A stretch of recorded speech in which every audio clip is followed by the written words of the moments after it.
Instacart is on a mission to have you not leave the couch this basketball season because between the pregame rituals and the postgame interviews, it can be difficult to find time for everything else. So let Instacart take care of your game day snacks or weekly restocks and get delivery in as fast as 30 minutes because we hear it's bad luck to be hungry on game day. So download the Instacart app today and enjoy $0 delivery fees on your first 3 orders. Service fees apply for 3 orders in 14 days. Excludes restaurants.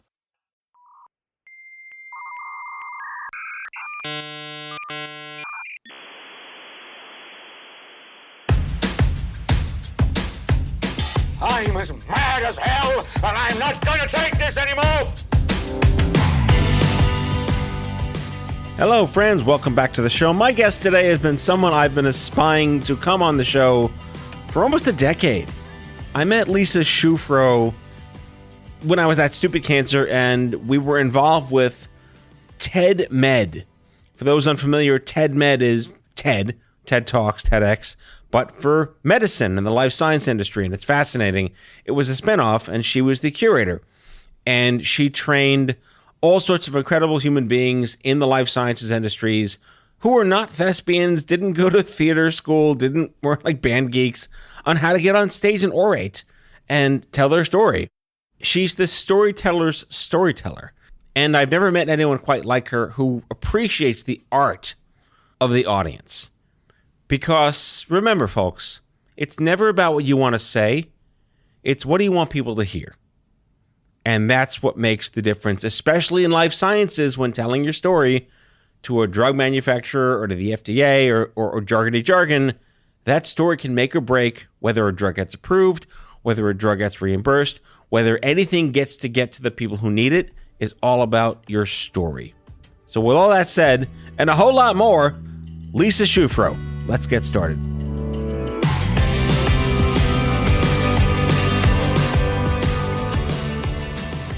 Lisa Shufro. Matthew Zachary. Is Shufro shortened from like Ellis Island Jews 100 years ago? The rumor is... Shufrovovitz or something? The rumor is that it once meant most beautiful. And it has, over the generations, come to mean something on special, like at the grocery store. So you're a BOGO? I wouldn't go that far. But. Okay. That's very funny. I can't not start the conversation with, we both have a BA in music. It's true. How's that working out for you?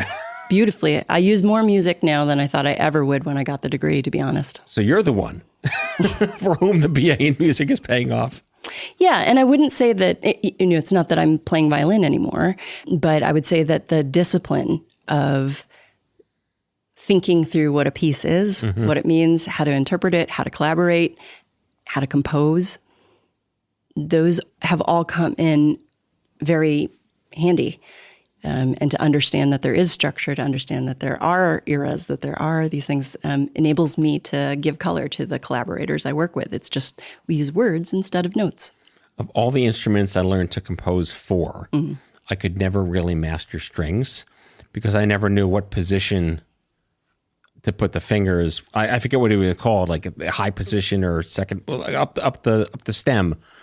I had no idea. For anybody who doesn't play a string instrument, I think what you're describing is that there's a piece of wood that you put your fingers on, and the furthest away from you is the lower notes, and the closest to you are the higher notes. And there's no frets like a guitar. You kind of learn it by ear. Because if you want to get super nerdy, super fast here, it turns out that the frequency of the note that you play should actually change according to what key you're in. Yes. If you do the math. How long did you have like that neck bump? I still have it. You still do? It's just like a tattoo. It's a proud scar. Oh, yeah. Yeah. Occupational hazard. Fewer people think it's a hickey now. Oh, okay. But there's a little cool rough patch. Yeah. Oh, no. Playing violin in 7th grade in Iowa is never cool. Okay, fine. I get it. Yeah. I get it. Okay. It's cool now. And I'm like, where were you in 7th grade? So do you have a one-time at band camp story? No, band camp is too cool for orchestra. Well, actually, I had band camp and we had some strings. Yeah? In the marching band. Yeah. Oh. Not many. No, I was snobby classical sect. Yeah. Did they teach you to sight sing? They did. I was not great at it. Me neither. So I just couldn't I mean, I had, all right, just quick turn of events. I had perfect pitch until I was sick, and then I have relative pitch afterwards. Sure. So I have like the worst pain hearing songs, and I know what the notes are and I can't sing the notes. But even before then, I just couldn't sight sing. For those listening that don't know what that is, tell everyone what that is. The ability to sight sing is the ability to see notes on a page, the equivalent of words, and to be able to hear in your head and perform without having heard it before what those notes are saying. Yeah, just hum the note without in your head. You just know B flat and that's it. Yeah. Yeah. Well, that's perfect pitch as opposed to sight singing. Which one was I defining? I just dangled my participles. Did you play any other instruments? Oh, no, I had enough trouble with violin. Rosin, right? That's what it is? To create friction on the bow, yes. Yeah. Yes. I have a dear friend I'm still in touch with from Binghamton who was a violinist, and her name was Lynn. And we've never let her live it down. Violinist. And she still plays, yes. Womp womp. Yeah, exactly. How have you used the music? I feel like it's just like, you want to be able to say everyone should have this in their lives, but it's a rare gift to just appreciate music. And I'm always the one, like with the owl hearing, that hates this song because that's not what dissonance means. No one understands what I'm talking about. Hit of the party. So I've used it in a number of different fashions. So I think it actually was extremely useful when I made the transition from arts administration. My early aspiration was to become the executive director of New York Phil and reawaken the audiences for classical music. But it was a very difficult way to pay off my college loans. So I got a job in marketing. And That's right, kids. There have been college loans for 50 years. So I started out, I didn't go to school 50 years ago, excusez-moi. My parents had loans. Okay, fair enough. So, it turned out that I started with that belief that you couldn't make money doing music or with a music degree. As the humanities person who shuffled off to corporate to pay off my loans. Mm-hmm. And what I quickly discovered was that in most organizations, particularly when you're trying to push any kind of innovation, usually the team concepting or marketing it cannot talk to the tech people. Mm-hmm. Two different languages. Yeah. And so the musical discipline enabled me to kind of hear data and figure out, what is this piece about? What's the hardest part? Let's practice that part first. Right. And we actually do have to get all on the stage at the same time, project management, right? And we have to play like a symphony. So I was never going to play flute. I was never going to code or be an information architect. But I had to be able to speak fluidly enough, like a conductor, to evoke the idea out of them so that their contribution was what was intended. You kind of babble fished both sides. Exactly. Yeah. And that actually ended up translating directly into the TEDMed portion of my life where we met, which was that TEDMed's presenters were often technologists, scientists. And we're talking TEDMed as in TED. The medical version of TED. Well, people don't know this, but every 5 years, TED started out as being a TEDMed, where it was dedicated to, and eventually it became its own entity after Richard Saul Wurman sold TED to Chris Anderson. He kept TEDMed, and that was the lineage that I came in through. So it was a dedicated version of TED. And unlike the entertainment world, where you have a lot of creatives who are used to storytelling, scientists, doctors, technologists in the healthcare space, didn't have as much practice. In fact, a lot of the academic training kind of trains that ability to connect with an audience away. Right. How do you make a theater kid that was never a theater kid? Yes. Or at least how do you get them to express themselves authentically and understand that the words are only part of how you connect with an audience and how an idea travels further than your expertise. A lot of these people very comfortable in their own fields, but underestimate how far that information can travel outside of their own fields. And so the musical discipline, again, it was an interpretive one first. Then it became collaborative. How do I evoke the best out of the speaker? How do I weave together a symphony, so different movements, into a session so that the audience is taken on a journey? And then there's the sussing out of what is the story about. Yeah. And the musical discipline there is actually that I have frameworks for hearing when a speaker's nonverbal cues are telling me that's where the gold is. Body language. Yeah. I mean, people are always like, oh, I could never play music. I can't hear. I can't sing. I can't, I could never hear that stuff. And I'm like, how many words does it take for you to know what mood your mom is in when she calls? And they're like, one.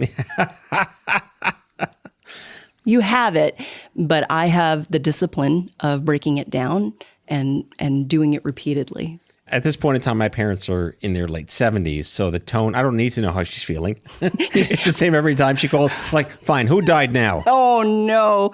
Yes, I remember spending a summer as a 16-year-old in a retirement community where my grandparents were. Yeah. And thinking, wow, this is a very different kind of conversation than I'm interested in. Or if I call them like at an off time that we're not expecting, what's wrong? Exactly. Nothing. Everything's fine. Yes. So now we can talk. We are all aware of signals. Yes. But most of the people I work with don't know how to translate that into a skill to connect with an audience. Yeah. So you were in media before the internet, as I was in media before the internet. And I feel like I'm Grandpa Matt when I explain to people how we survived life before the internet. Do you have like a .com horror story that you can share? I don't know that I have a horror story. I mean, Priceline.com. Priceline.com started in my department ages and ages ago. Oh, wow. Yeah. And was that before Shatner or after Shatner? Before. Okay. Before. So it emerged. I was working in the innovation department of a magazine subscription company, and one idea led to another, and the innovation team essentially split into two, and I stayed on the magazine side, which eventually led to TEDMed and the media career, and the other side moved to the building across the street and started Priceline. So I was kind of adjacent, .com catastrophe adjacent. Yeah, because that was one of the few successes of the time. It was at first, and then it wasn't. Oh, yeah. And I remember the both ends of that arc. Yes. And then, of course, for a couple of years, I worked for Tony Hsieh in his post-Zappos period. Yes, and that's how I met him through TEDMed, through our friend Dr. Leonard Sender. Mm-hmm. And for those listening, Tony Hsieh, former head of Zappos. Mm-hmm. Founder. Well, he wasn't the founder. That's right. Yeah. He embarked on a very ambitious plan to revitalize downtown Las Vegas with healthcare. Can you talk about that? The healthcare was part of a larger plan to surround Zappos with an innovative campus. And in order to do that, I mean, the larger play was probably real estate and trying to develop a downtown that was centered on community in the hopes that Zappos, as sort of the anchor tenant of the mall campus, right, would be surrounded by startups and small businesses and cultural events that would create a very innovative community. And in the middle of Las Vegas, which was an odd place to think about it, but Vegas was going to need some transition from casino business because younger people weren't only wanting to do that. Right. And it was a cheaper place to run a business than Silicon Valley. So you marry these two and you get downtown Vegas. And Henderson wasn't near what it is today. It was not. So they moved Zappos there. And of course, you need healthcare if you're going to move several thousand people into the middle of a desert, into the middle of downtown Las Vegas, which, is maybe the Kmart version of the Strip. Right. And so circus. that's part of the Strip. So this is even further away. Is that Debbie Reynolds? I don't know if it was Debbie Reynolds. Okay. But yeah, so, oh my gosh, we're kicking up memories from 10 years ago. So we'll see if I can remember. So the El Cortez, which was started by Bugsy Siegel, is there. And so, yeah, right in that area were a lot of dilapidated hotels and most of the economic activity was illegal. And so Zappos took over the old City Hall. And what do you do to reinvent a business that was originally the disruptor? Yes. So it was kind of a return to. But I think the community aspect was particularly important to Tony, which is why he chose Zubin Damania to lead a healthcare clinic. Z-Dog MD. Z-Dog, the one and only, who at the time was partnering with Rishika Fernandopulla to talk about a community orientation towards health. Innovative. Ahead of its time. Ahead of its time. Yeah. ahead of its time. Well, on that note, let's take a quick break, and we'll get back with more shenanigans from our nerding out.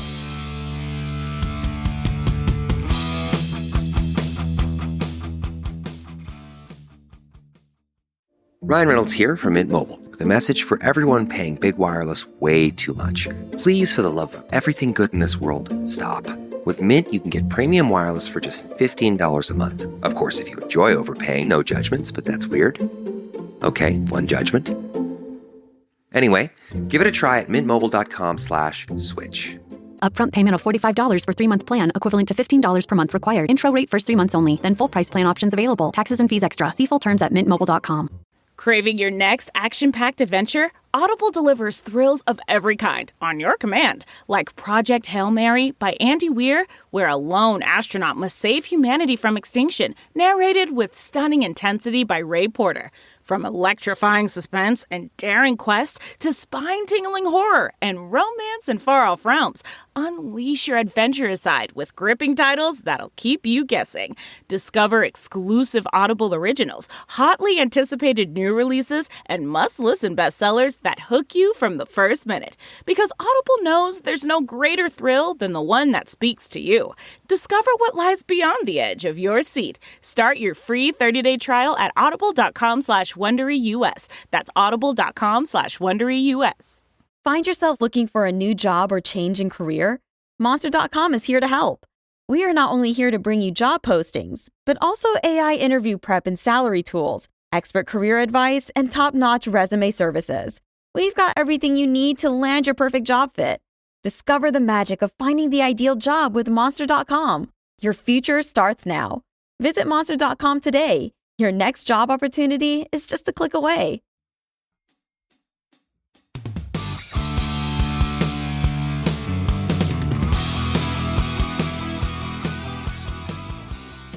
I wanted to talk about something I discovered.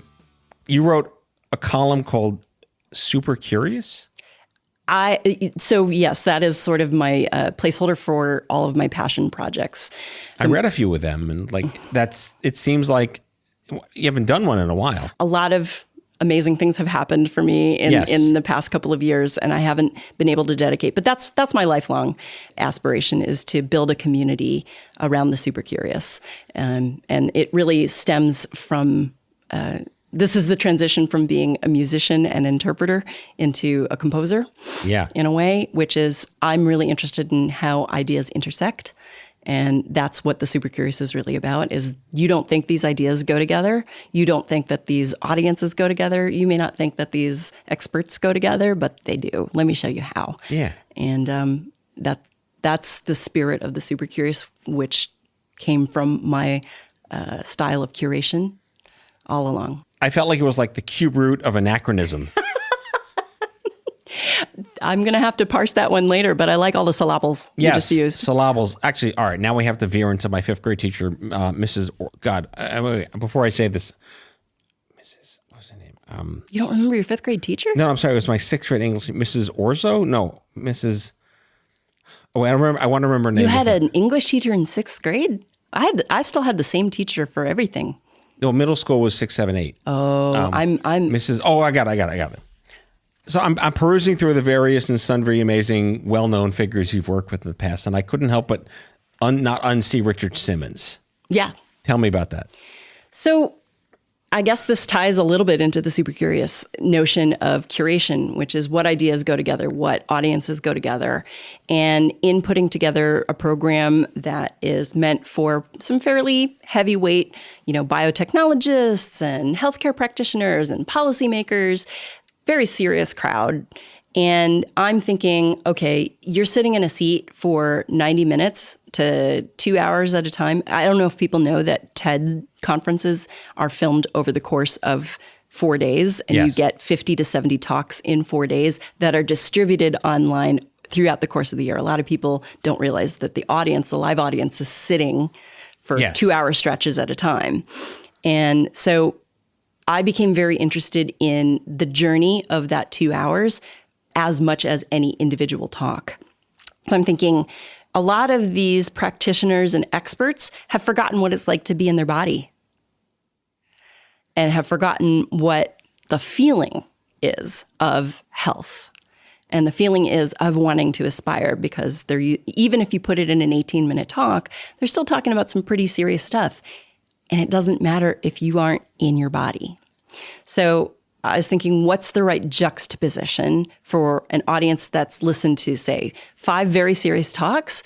How do I get them back in their body? And I think Richard Simmons, right? And so I go in to talk to the head of TEDMed, Jay Walker, and he's like, that's no. And then I don't like no. So I don't like no without a good reason. Let's put it that way. I like no when there's a good reason. I didn't feel that was a good enough reason as just, ew. Or why would we do that at a serious conference? I'm like, because people are people. Yeah. People are people. Doctors actually need to be reminded, because the system has turned them into little machines. Yep. And so I called the Surgeon General, Regina Benjamin, and I said, how would you feel if I brought Richard Simmons onto the stage? And she goes, you know what? My grandma, I couldn't get her to exercise at all, but she watched Richard Simmons. She went into the kitchen, she grabbed her soup cans. Sweating to the oldies. And she started doing her exercises. I love Richard Simmons. That's what he did for this country. I was like, he's good enough for the Surgeon General, good enough for TEDMed. That's awesome. He's also one of those like grounding outlets. Like, he has no haters. He's been amazing.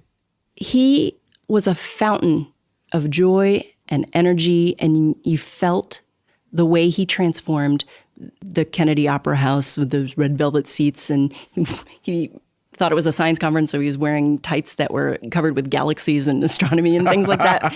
And it was absolutely amazing. And when I look back at the photos of the years when I was curating TEDMed, those photos stand out the most, because he brought people on the stage, and you see who these experts and these serious people are for real. So you've answered my next question by accident, which was, can you pick your favorite child in terms of all the events you've produced? Oh, it's always the one I'm working on now. Really? Yeah. Okay. Yeah. I mean, that's like I don't know. That's like asking me, I like innovation ones. I need it to be a mix of storytelling and serious academic stuff. So I don't do trade shows, and I won't work with ideas that I don't think are transformative, and I won't do silly, right? But silly's awesome. Well, You mean silly for silly's sake, like Monty Python silly? I won't do things that are superficial. Okay, fair enough. Right? I won't book an influencer because they're big. Right. Ever. I'll book an influencer because they have an interesting angle or contrast to what the main theme of that session is. Right. I mean, by this point, you don't get starstruck anymore. Or what was your most starstruck moment that you don't have anymore? E.O. Wilson. Oh. E.O. Wilson. So I was incredibly excited by his ability to articulate both the macro and the micro, his kindness, his storytelling ability, as well as his, premier scientific prowess, his passion for young scientists. And I was very happy, as I'm normally happiest, to be behind the scenes. And I was told at the last minute that I was going to introduce him on the Kennedy Center stage. Ooh. And I got up there and mostly went, squeeze, the E.O. Wilson. That was the depth of my intro. So that was the peak of fangirl. That was embarrassing. Yeah. I think he felt the authenticity of it. Yeah. But I cannot say it was the most articulate or insightful thing I've ever done. Yeah, but you remember it. Everyone probably, and he may remember because it did sound something close to squeeze. Wow, that's pretty cool. I'm doing it lower pitched so that your audience doesn't suffer. Yeah, we don't want to have their ears ringing. Exactly. So the reason all of this matters in my universe is that in the world, the nerdy science world of like drug development, stories can make or break a product going to market. Stories can make or break whether a product gets FDA approved. Stories can make or break whether a drug gets covered in certain states and districts, or whether it works for Medicaid, or whether it's for infertility. And the challenge is akin to everything you talked about. How do you create not just I'm here telling my story with a Statue of Liberty, keeping my hand up and opening up my entire life without asking a question. How do you create thespians or orators to understand who is going to be hearing you, to feel what, be convinced to do what. And this has been an attempted art in life science for so many years. There's never really been, like, I would almost say like a TED Academy to create elite patient orators to go yell at the FDA. Well, I think I have a contrasting view to you about the purpose of storytelling. Yes, go ahead. And so I actually come from a line of thought, or it's evolved, that storytelling is not supposed to be used in the service of persuasion. That is, I think, why people, and particularly experts, distrust it, and why there is such a divide between the things we know in the scientific world and the things certain people believe. Take the pandemic, for example, right? The what? The WHO. Oh, what? So I think that when I work with experts, there tends to be a real distrust of the technique of storytelling because they're afraid. Everything they've done has been trained to put forward an objective truth that has nothing to do with the personal or the subjective. Right. So they think. Right. And so they see storytelling as a device to manipulate. And they've seen that be used to great harm recently. Yes. And in the past 5 years in particular, misinformation has been kind of the buzzword, right? And so experts are now kind of stuck between, I don't want to use that tool in that way because that's a manipulation, and I don't know how to get what I know out of my silo to help the people who would benefit most from this. And so I think where I would contrast with your setup, which I think is also needed, that we need the thespians. I work on delivery last. I work on the about first. Yeah. And for me, storytelling is the most efficient bridge between everything I know and what I need you to know right now. I think this also speaks to the lack of appreciation for that point of view in healthcare. And yes. I say that because I'm like the 101 of how this typically works is drug A goes into phase 2 clinical trials, yes. and they need patients to be honest about their experience as I go through puberty. They need patients to be honest about their experience going through it, yeah. but they don't want to hear like the sob stories. They want to be spoken to, and the patients need to feel heard. Yes. So the manufacturers can take that feedback in a meaningful way and improve the way the drug is administered to jargony, improve compliance and adherence and the overall patient experience, jargon. And oftentimes these companies that try to help these patients tell their stories, there has to be a certain level of intentionality. So the manufacturers, who are not a typical theater audience expecting to just have a wonderful experience, have to be told, you are not a cancer survivor. You are a lab person. You are a compliance officer. You are doing your job in a meaningful way, yep. but you could never understand Shakespeare in the Park. You have to be spoon-fed what you need to hear.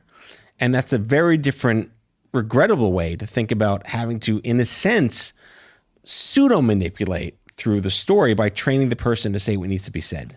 So I think the common perception, really like what you said there, because I think it presses on the tension that exists yes. between people who are very knowledgeable and trained in one format and people who are very knowledgeable and trained in another format, and they just decide that they can't talk, right? They're talking at each other. Yes. And so for me, the storytelling discipline is, if the FDA people and the lab people, if everything they know is, if every piece of information that they know is a star, right? When the patient looks up, all they see is a bunch of stars. When the patient is talking about their experience, there's an ocean of stars as well. Yes. Right? And so when they're talking to each other, all they see is stars. What I say is the story is a constellation. And once you guys are looking at the same basic pattern, then you can start to discover and influence each other in a way that's productive for both. But until you've established which dynamic, which pieces of information, which dots you need now, all it is a mess of stars. Yeah, well said. Carl Sagan for the win. Do you remember Cosmos? Well, so I grew up in a Tiger Mom household. Okay. So I was allowed 1 hour of TV a week. And I spent it watching The Cosby Show. Okay. And The Dukes of Hazzard. I don't think you can say Cosby Show anymore. I didn't know that either of those were or would become somewhat offensive. But yeah, I did not know about Cosmos. It's fucking television, people. Get over it. I wanted the car, okay? I wanted Daisy Duke. Well, she was part of my adolescence. That's between you and your wife. There was an episode of No Stupid Questions, where they were talking about, can you separate the art from the artist? Like Michael Jackson, we're always going to listen to him despite whatever we think he did. Or, well, let me ask you, why does that question matter? Because I think how you interpret, or your answer to that depends on why that question matters to you. I think people want to feel guilty for enjoying things that have a sinful, arm to them. And I don't have any regrets watching Cosby Show. I don't have any regrets that I did it then. I don't know that I would necessarily advocate watching it now, knowing what I know. But that's in part... But do you listen to Michael Jackson? I do, and I think he was a great artist. Right. I haven't been... I guess, the answer is... No, I just came back from Saudi Arabia, and I think I've probably lost a friendship over having done it. Wow. Because I'm exerting my agency and standing up for certain rights in the U.S., but I put that aside when I went to the Middle East, where arguably women's rights, for example, are not as progressed as they are here. Yes. And I decided that social context mattered, right? In the United States, my agency matters because what happens here is something that I do get to vote on, and what happens in another state affects me. In the Middle East, they have a completely different narrative foundation for why their society is structured the way it is. And my job at this moment is to go and learn before I decide how to enact my personal agency. Would you have lost that friend 20 years ago? Well, we're both pretty stubborn, so possibly. Really? Okay. Well, I didn't have to take that. I didn't have to take the position because I think 20 years ago, it was more acceptable to have different views on the same issue. Right. And now you can't. And now I don't want to support economies that are going to treat me and others like second-class citizens for reasons that have nothing to do with merit. Right. Agreed. We agree. Well, yeah. And, we my agree. friend wasn't wrong. Right. That if I'm exerting a moral principle here in the United States, one would think that I could extend that to another part of the world. So I think it comes down to, do you believe that things are contextual or absolute? Or Yeah. where on that spectrum do you fall? Right. Another virtue of storytelling, right, is it allows you to move along that spectrum a little easier. It also bothers me that we are denying freedom of speech in this country in many cases because we disagree with what the speech is going to be. It comes down to whose freedom of speech, yes, and under what circumstances. But right. I think that's the thing that I'm going to keep hammering this nail about storytelling. And I think that's your job. That's why one of the many reasons you're here on the show, besides kicking back on playing violin. So I think, it comes down to what I'm excited about in the realm of storytelling these days is that I think we have for a long time centered or monopolized one kind of narrative, which is there's a germ, there's a cancer, right? There's a thing to defeat. Yes. Right? And hero's journey, kill the dragon, and everybody wins. But I think maybe, hopefully, the silver lining of some of the fractiousness that we're experiencing. I'll accept it. It's very important. Some of the chaos that we're experiencing from decentralization has negative effects, but I think it also potentially shifts our need to tell only one kind of story and say that's the kind of story we recognize. And it says, look, what's a story that shifts according to patient experience or according to who's looking through the lens? Can we create narratives that are more nuanced, more complex, and less about bad germ, bad cancer, we kill, and more about, for example, host-directed therapies? What do we do to keep the host healthy? That's a very different kind of narrative. You mean not getting sick in the first place? Or managing the sickness. Yes. Right? In a way. So one of the scientists that I was lucky to work with is trying to figure out if nanotechnology enables the body to take the least amount of chemo instead of the most. Because right now we're in an arms race treating cancer like a pathogen, right? We deliver the most. But could a more precise delivery mechanism enable us to deliver just the right amount and suffer the least? Yep. One more quick break and then back with the lightning round. You'll appreciate that. Sure. All right. We'll be right back.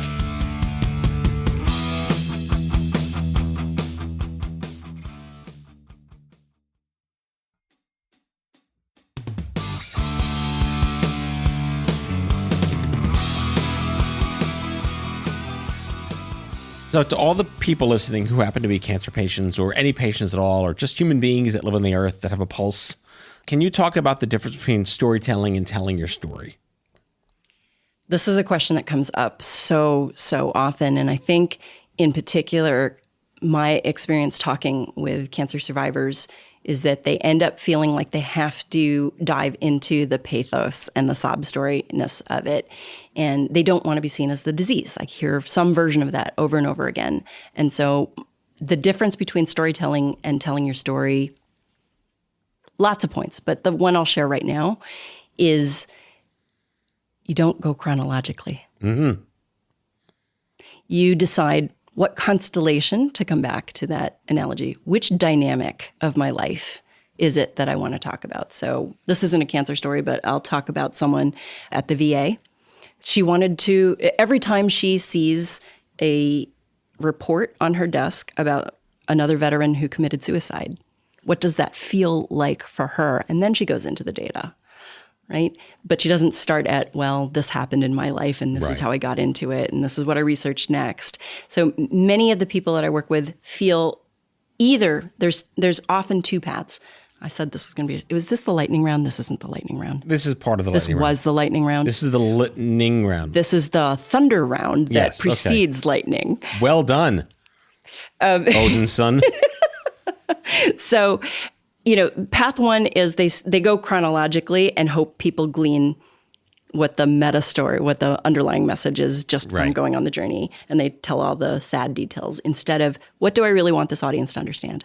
The second path is let me lay out all the arguments and data before I get to the conclusion. And it's in connecting with the audience, storytelling is the opposite way around. What's the least I can tell them to hint at the dynamic and then build, not necessarily chronologically. Minimally viable project.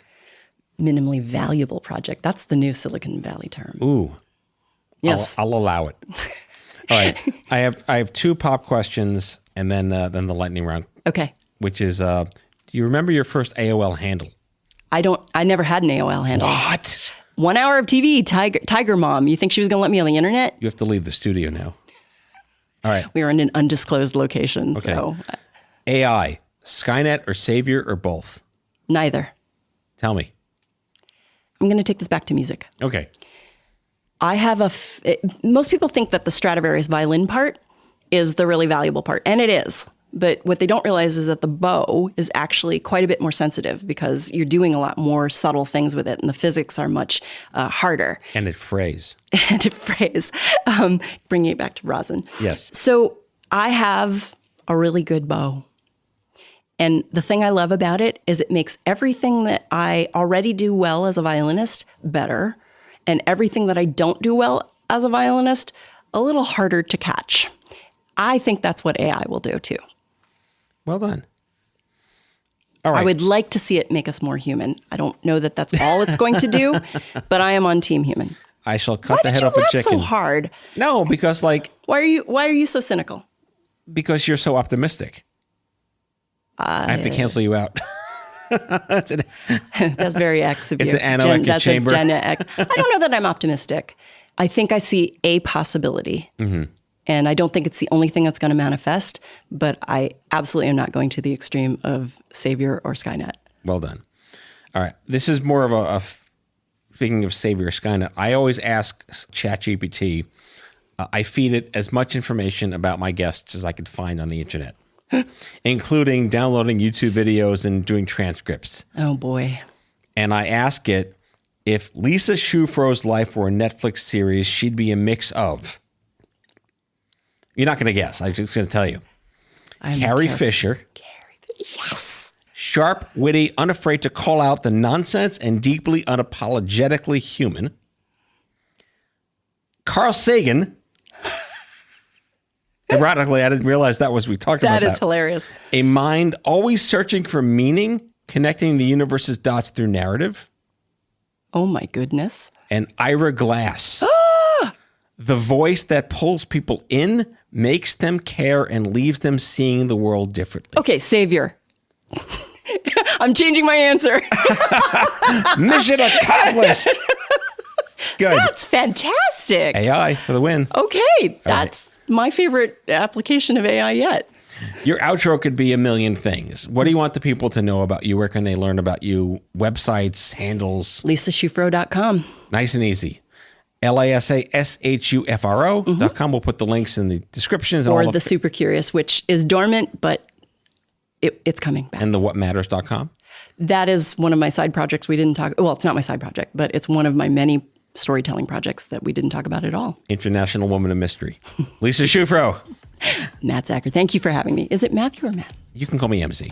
MZ. And now we're dating. All right, folks. See you next time. Bye-bye.